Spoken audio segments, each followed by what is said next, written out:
I still remember that afternoon in perfect detail. The late autumn sun spilled weak light across my old wooden kitchen table. My house was quiet, the kind of silence that lets you hear the clock tick and the faint hum of the refrigerator. I was holding my morning coffee in a ceramic mug my late husband Robert had bought me on our 20th anniversary trip. My phone buzzed. A text from my son Michael. "You won't be joining us on the cruise. My wife prefers to keep it just family." 11 words. Just 11 words, and my entire world collapsed. I stared at the screen until the letters blurred through a sudden wash of tears. Just family. My hands started to tremble. The coffee sloshed dangerously close to the rim, and I set the mug down before I shattered it. Before I shattered completely. Just family. I wasn't family, after everything I had done. After I'd poured my retirement savings into their lives, bailed them out more times than I could count, and dreamed of nothing more than being included. I was just nothing. I glanced at the piles of papers spread across my table. 67 Zalzerners for the down payment on their dream house 3 years ago. $500 a month in mortgage support for 2 straight years. Property taxes, roof repairs, fees, water heater, HVAC maintenance, $127,000 in total. Nearly half of everything Robert and I had saved for our golden years. Also my son, his wife Jessica, and little Emma could live in a perfect suburban dream. And now, with one cold text message, I was a stranger. I remembered the night Michael called me, voice shaking, "Mom, Jessica's pregnant. We can't keep raising a baby in that apartment. She doesn't feel safe. We need a house." I'd been in the garden, dirt under my nails, the spring sunset warming my face, and I didn't hesitate. "How much do you need for the down payment?" Back then, I believed I was building a family legacy. I imagined holidays in that house, sleepovers with my granddaughter, dinners that would make the place come alive with laughter. I thought the cruise for my 65th birthday would finally bring us all together. And yet here I was, standing in my silent kitchen, holding a phone that had just delivered the truth. I wasn't invited. I wasn't wanted. I wasn't family. I called Michael immediately. Once. Twice. The first rang through to voicemail. The second was declined outright. "Michael, honey, I don't understand. Please just talk to me. At least tell me why." No answer. The tears came hot and unrelenting, dripping onto the papers on the table, the evidence of every sacrifice I'd made. I cried until my chest ached and the sun dipped low, and something inside me went cold. In that silence, an ugly truth settled over me. If they didn't consider me family, maybe I didn't have to treat them like family anymore. And somewhere, under the heartbreak, a sharper thought flickered to life, a thought that would change everything. This sets up the emotional gut punch and the spark of retaliation in a very American, first-person voice. If you want, I can now write part 2, where Linda's heartbreak hardens into determination as she uncovers the legal truth about the house and begins planning her revenge. Do you want me to continue directly into part 2 in this same voice? The next morning, my eyes were raw and puffy from crying, but the tears had burned out of me. I made myself a cup of coffee I didn't even taste, pulled on my oldest sweater, and grabbed my car keys. I didn't text, didn't call. I just drove. Every turn of the familiar streets toward Willowbrook Estates made my heart pound harder. I'd been down that road countless times, sometimes with bags of groceries for them, sometimes with toys for Emma, sometimes just to drop off a meal because Jessica was exhausted from being a mom. When I turned onto their street, the house I'd bought with my own sacrifices stood there in the crisp morning light like a cruel joke. White siding, black shutters, neat little lawn. My retirement gift wrapped for someone else's happiness. Jessica's Lexus SUV gleamed in the driveway. Michael's new truck was parked along the curb. I pressed the doorbell and waited, shoving my shaking hands into my sweater sleeves. Westminster chimes echoed inside the house I had paid for. Nothing. I rang again, waited. Through the front window, I saw the shadow of movement. Someone was home. My stomach sank as the curtain twitched, and for the briefest moment, I saw Jessica's face. Perfect makeup, perfect hair, perfectly annoyed. Then she disappeared. They were ignoring me. Michael! I called, my voice cracking. Please, just talk to me. Whatever I did wrong, I can fix it. My words hung in the chilly suburban air. A neighbor walking his golden retriever slowed his pace, pretending to check his phone but watching everything. Shame burned my cheeks, but I couldn't move. I waited 20 minutes. Knocking, calling, ringing that stupid chime over and over. Nothing. When I finally walked back to my car, I felt hollow. Empty in a way that was worse than grief. I sat in the driver's seat and gripped the wheel, staring at the house through the windshield. That's when I noticed the backyard patio furniture.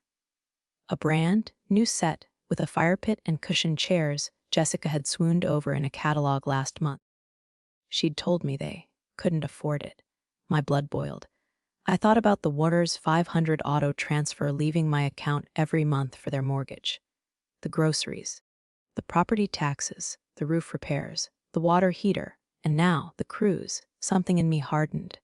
The last fragile thread of denial snapped. I didn't cry this time. I drove straight home, walked into my quiet kitchen, and opened the big box where I kept every bank statement, every receipt, every proof of my so-called love for them. I laid it all out across my dining table like evidence in a trial. There's $67 for the down payment, $36,000 in mortgage support, $400 a year in property taxes, roof repairs, water heater, HOA fees, $127 in total. I stared at the number, feeling something cold and sharp take root inside me. If they wanted to treat me like a stranger, fine. From now on, this was just business, and business had rules. By the next morning, my heartbreak had cooled into something sharper focus. I picked up the phone and called Patricia Chen. She wasn't just my lawyer. She'd been a friend since our kids played Little League together. I still remembered Michael and her daughter Melissa in those tiny orange jerseys, grinning under helmets that were too big for them. Linda, she said when she picked up, her warm voice sliding instantly into concern. It's been too long. How's the baby? I swallowed hard. Patricia, I need legal advice. Can I come see you today? There was a pause. Of course. 9 a.m., I spent the next hour digging through my records, shoving every bank statement and check copy into a big cardboard box. The proof of my sacrifice felt heavier than bricks. Patricia's office was in a converted Victorian downtown. I carried my box inside like it was the weight of my entire mistake. She hugged me in the hallway, but her smile faded when she saw my face. Come on back, she said gently. Tell me everything. By the time I finished, she was sitting back in her leather chair, arms crossed, eyebrows raised. Linda, let me get this straight. You paid the down payment. You've been covering their mortgage and property taxes, and the house is in your name. Yes, they couldn't qualify for the loan. Their credit was terrible after Michael's landscaping business failed. I just wanted to help them. I wanted Emma to have a home. Patricia swiveled her computer monitor toward me. Let's check the county records. She typed quickly, then leaned back, lips pursed. Linda, the house is legally yours. Sole owner, no co-signers, no transfer agreements. It's your property. I blinked. But I told them it would be theirs one day. I wanted them to inherit it if something happened to me. Did you put that in writing? No. She shook her head. Then it's just a verbal promise. Legally, you can do whatever you want with that house. You could sell it tomorrow if you wanted to. Her words sank in like a warm, electric current. For the first time in months, maybe years, I felt power. I thought of Michael's text. You won't be joining us on the cruise. My wife prefers to keep it just family. Just family. I saw Jessica's face in the window, looking down at me like I was a stray dog she couldn't be bothered to shoo away. Patricia, I said slowly, my voice steady. How fast could I sell it? Her eyes flickered with surprise, then calculation. With the right buyer and a cash offer. Days, not weeks. Are you serious? I leaned back, feeling a cold clarity settle into my bones. I've never been more serious in my life. That night, I sat at my kitchen table with a glass of wine, staring at the papers that had once been proof of love: mortgage receipts, wire transfers, homeowners association fees. I had spent 3 years bleeding myself dry to build Michael and Jessica their dream life. And for what? A text message that said I wasn't family. I scrolled back to it on my phone and read it again, letting each word harden into resolve. You won't be joining us on the cruise. My wife prefers to keep it just family. I whispered out loud, almost to the empty kitchen. Well, you two just made a business transaction out of love. I called Jennifer Wong the next morning, my real estate agent from when I downsized after Robert died. She'd sold our old family home with kindness and efficiency. I knew she was discreet. Linda! How's retirement treating you? She chirped. Jennifer, I said, calm but firm. I need to list a house. Quickly, quietly, no family involved. There was a pause. All right, what property? 425 Willowbrook Drive. 4 bedrooms, immaculate. Price it to sell. Another pause. I could almost hear her pulling up the listing info. Linda, this neighborhood is hot. Houses there are moving in days, sometimes hours. We could easily list it for $485,000 or higher. List it at $465,000, I said without hesitation. She blinked through the phone. That's below market. Good, I said. I want it gone before they even realize what's happening. By Thursday evening, Jennifer had the photographer shoot the place in the perfect golden hour light. I watched the photos pop up in my email like a glossy magazine spread. The living room gleamed. The granite countertops sparkled. Emma's nursery looked like something straight from Pinterest. I didn't feel nostalgia. I felt satisfaction. Friday morning, Jennifer called, her voice bubbling. You're not going to believe this. 17 showing requests already, and 2 sight unseen cash offers. Keep me posted, I said, feeling my pulse steady and cold. Saturday, the showings began. Couples walked through the home where my son had smiled and taken my money, where Jessica had served me pot roast with that condescending grin. By that evening, Jennifer laid out the offers on my dining room table like poker cards: the $470,000 cash from a young couple from New York, $480,000 from a local family with an inspection waiver, $485,000 from an investment group, ready to close in 5 days. I traced a finger over the paper, my decision already made. The Petal family, $492,000. Take it.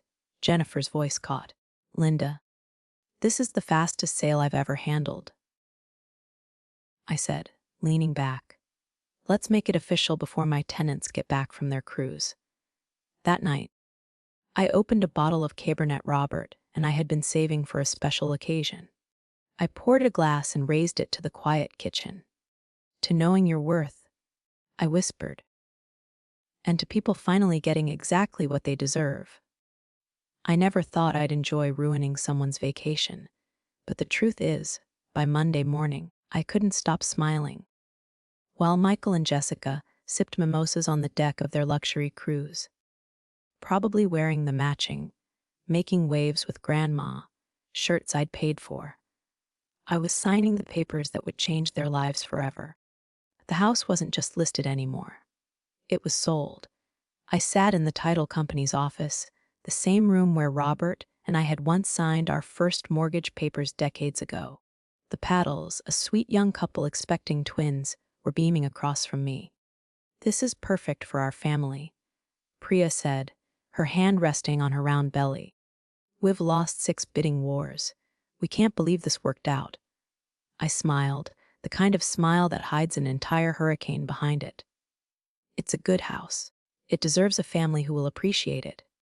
By the time I walked to my car, the wire transfer had hit my account. Over $310,000 after the mortgage payoff. Freedom in numbers. That afternoon, I made my next move. I called my credit card company and disputed the $18,000 cruise charge. Yes, Mum, I told the rep. I paid for a trip I was uninvited from. They are using my tickets without consent. The supervisor hesitated. Do you have proof of this? Oh, I said sweetly, forwarding Michael's 11-word text. I have proof. By the time the ship docked in Miami, My son and his wife would be facing a frozen account and a bill they couldn't afford. Saturday night, I drove past 425 Willowbrook one last time. A bright red CLD sign gleamed on the perfect lawn I'd once paid to maintain. Through the side gate, I spotted the 3,000 peso set Jessica had insisted she couldn't afford, now belonging to someone else. For a moment, I almost felt sorry for them. Almost. Because here's the part they didn't know yet. Not only did I sell the house, but I'd scheduled the certified letter to land the same day they returned. It was short and devastating. The property at 425 Willowbrook Drive has been sold. As the legal owner, I have exercised my right to vacate the premises. You have 30 days to remove your personal items, after which they will be placed in storage at your expense. No explanations, no apologies. No more mother they could treat like a doormat. As I drove away that night, I pictured their faces when they pulled into the driveway, suitcases in hand, sunburned from their family cruise, only to find a lockbox on the door and a sell sign in the yard. I had just changed the locks. For the first time in years, I slept like a baby. Next, they land and the real fireworks begin. I never thought I'd enjoy ruining someone's vacation, but the truth is, by Monday morning, I couldn't stop smiling. While Michael and Jessica sipped mimosas on the deck of their luxury cruise, probably wearing the matching, making waves with Grandma, shirts I'd paid for, I was signing the papers that would change their lives forever. The house wasn't just listed anymore. It was sold. I sat in the title company's office, the same room where Robert and I had once signed our first mortgage papers decades ago. The Paddles, a sweet young couple expecting twins, were beaming across from me. "This is perfect for our family," Priya said, her hand resting on her round belly. "We've lost 6 bidding wars. We can't believe this worked out." I smiled, the kind of smile that hides an entire hurricane behind it. "It's a good house. It deserves a family who will appreciate it." By the time I walked to my car, the wire transfer had hit my account. Over 310,000 after the mortgage payoff. Freedom in numbers. That afternoon, I made my next move. I called my credit card company and disputed the 18,000 cruise charge. "Yes, Mom," I told the rep. "I paid for a trip I was uninvited from. They are using my tickets without consent." The supervisor hesitated. "Do you have proof of this?" "Oh," I said sweetly, forwarding Michael's 11-word text. "I have proof." By the time the ship docked in Miami, my son and his wife would be facing a frozen account and a bill they couldn't afford. Saturday night, I drove past 425 Willowbrook one last time. A bright red CLD sign gleamed on the perfect lawn I'd once paid to maintain. Through the side gate, I spotted the 3,000 peso set Jessica had insisted she couldn't afford, now belonging to someone else. For a moment, I almost felt sorry for them. Almost. Because here's the part they didn't know yet. Not only did I sell the house, but I'd scheduled the certified letter to land the same day they returned. It was short and devastating. The property at 425 Willowbrook Drive has been sold. As the legal owner, I have exercised my right to vacate the premises. You have 30 days to remove your personal items, after which they will be placed in storage at your expense.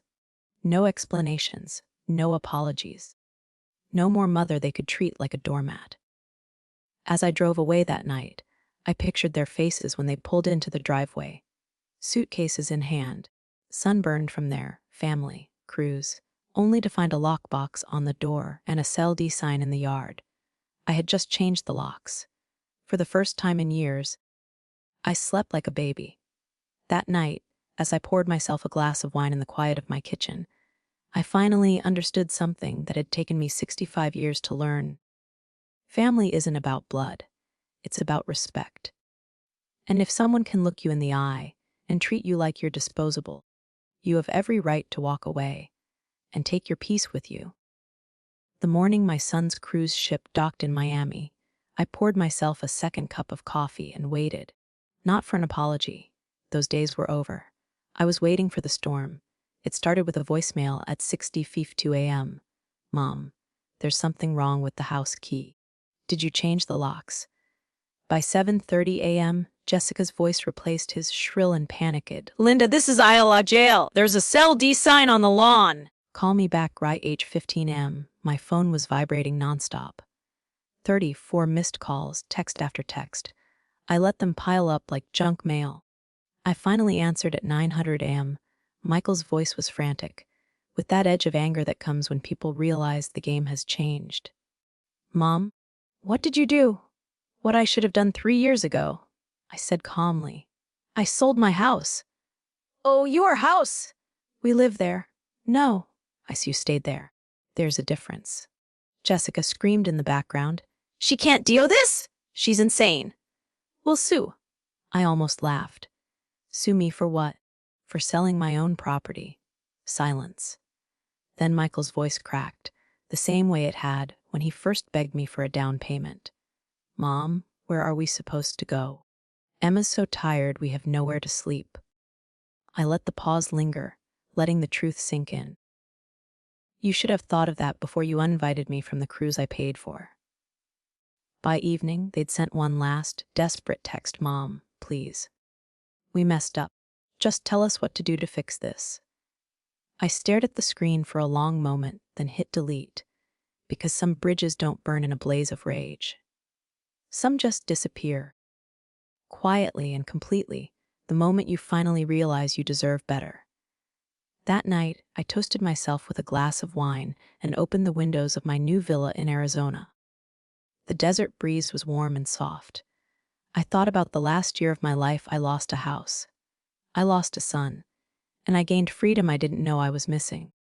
I used to believe blood made you family. Now I know better. Respect makes you family. The moment someone treats you like a burden or a bank account, you have the right to walk away. And sometimes, walking away is the most loving thing you can do for yourself.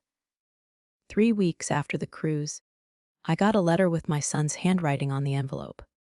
I almost threw it away. But curiosity, and maybe the tiniest leftover piece of hope, made me open it. Inside was a single page, the handwriting shaky. Mom, Jessica left.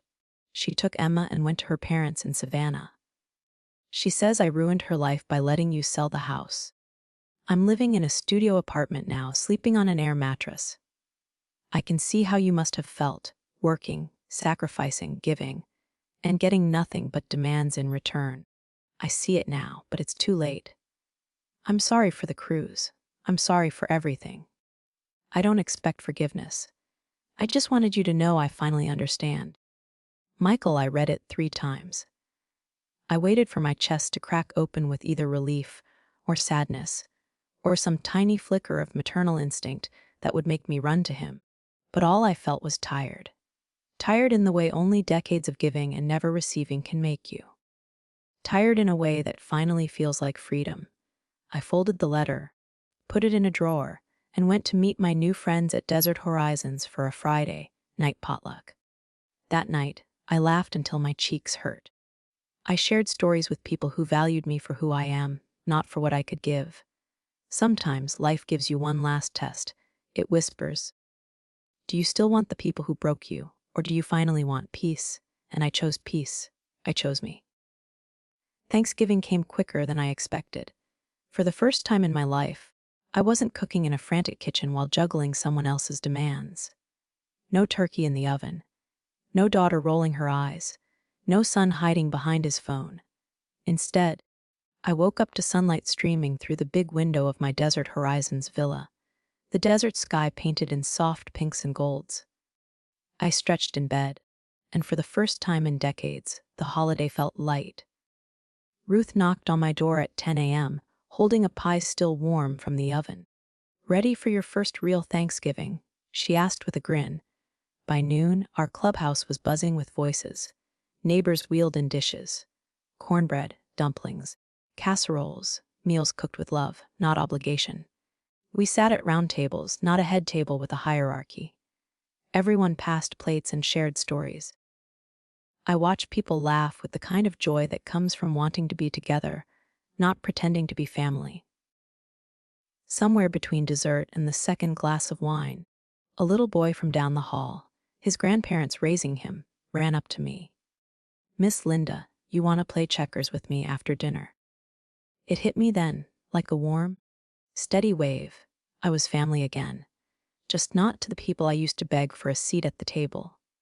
I had built a new family, one that actually wanted me there. Family isn't who shares your blood. Family is who saves you a seat without asking, who laughs when you laugh and listens when you speak. And sometimes the happiest ending isn't going back to the people who broke you. It's learning to love yourself enough to walk away. A year later, I found myself back in Chicago for my sister Carol's birthday. On a quiet Sunday morning, I decided to take a detour, a drive through Willowbrook Estates. The neighborhood looked exactly the same: manicured lawns, mailboxes polished like trophies, children pedaling down sidewalks that had never felt like home to me. When I reached 425 Willowbrook Drive, I parked across the street and just watched. The house I had bought with my retirement, my trust, and my love now belonged to someone else entirely. The Paddle Twins toys littered the yard. A bright plastic slide curved into a sandbox where I once imagined Emma's swing set would stand. Through the front window, I caught a flash of laughter. Not Michael's, not Jessica's, but a family that actually lived here, grateful, present, and real. I waited for a wave of anger or sadness, but it never came.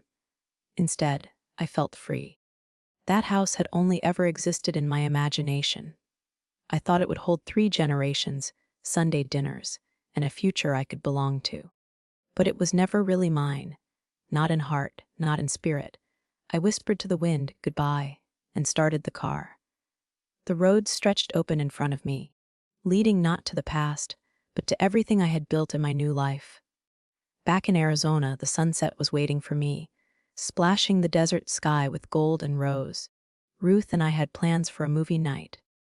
Richard was bringing over homemade chili, and for the first time in my 70 years, I knew I was home. Sometimes you have to let go of the family you were born into to find the family you were meant for. Peace doesn't come from being included in someone else's dream. It comes from building a life that is entirely, unapologetically your own. Have you ever reached the point where you realize some family only loved what you could give them, not who you are? Would you walk away like I did, or keep holding on? Share your story in the comments below. I read every one. And if this story hit home for you, tap like, hit subscribe, and join our community for more real life stories that remind us family isn't always blood.